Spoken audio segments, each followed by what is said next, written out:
Hello friends, स्वागत है आपका आपके YouTube channel my science academy पर।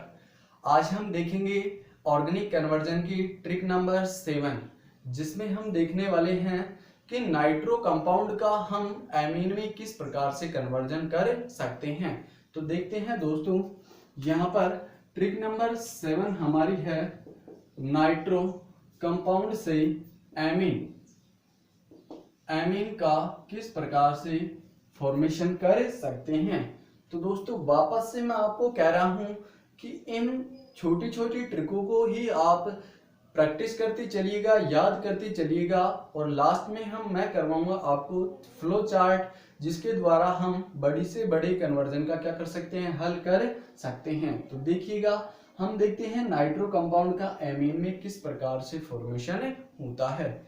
तो यहां पर देखते हैं हम कि कोई भी कंपाउंड है हमारे पास RCH2NO2, ठीक है, इसे बोलते हैं नाइट्रो कंपाउंड। इस नाइट्रो कंपाउंड का मेरे को करना है एमीन में कन्वर्ट, तो इसकी रिएक्शन मैं करवाऊंगा FeHCl के साथ या टिन HCl के साथ या PT निकल H2 के साथ। इस नाइट्रो कंपाउंड की रिएक्शन यदि इन तीनों रिएजेंट की प्रेजेंस में करवाई जाती है तो नाइट्रो कंपाउंड से एमीन का क्या होता है, फॉर्मेशन होता है। ये प्राप्त होता है CH2NH2, यही है प्राथमिक एमीन, ठीक है। अब इस नाइट्रो से एमीन का तो फॉर्मेशन हो गया, लेकिन एमीन से अब हम क्या करेंगे, नाइट्रो कंपाउंड का फॉर्मेशन। वो किस प्रकार से, यहां पर देखिएगा, इस एमीन की रिएक्शन यदि हम करवा दें NaNO2 प्लस HCl के साथ, ये होता है हमारा HNO2। ये तीसरी बार मैं यहां पर यूज कर रहा हूं, ध्यान रखिएगा। यदि इसकी रिएक्शन HNO2 से करवाते हैं तो डाईएजोनियम साल्ट का फॉर्मेशन होता है। ये जो प्रेजेंस ली जाती है ये डाईएजोनियम साल्ट बनाने के लिए ली जाती है। तो यहां पर प्राप्त होगा RCH2N2 प्लस और Cl माइनस, डाईएजोनियम साल्ट प्राप्त हो गया, ठीक है।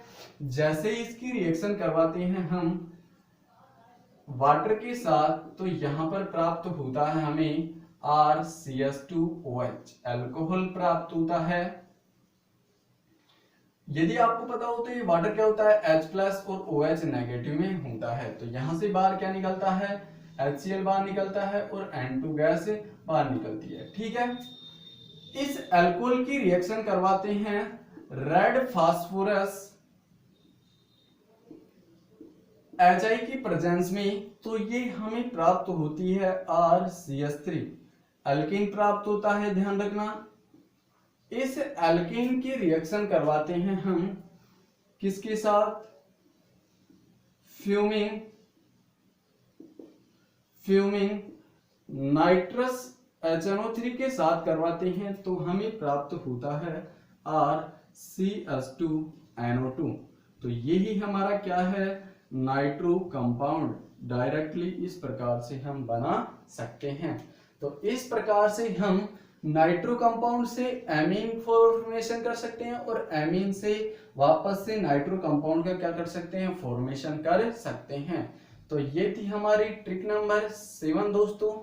कैसी लगी, अच्छी लगी हो तो लाइक कीजिएगा और अधिक से अधिक अपने फ्रेंड्स को शेयर कीजिएगा, ताकि हम आपको एक से एक सुपर ट्रिक हम आप तक कंटेंट पहुंचा सकें, ठीक है दोस्तों।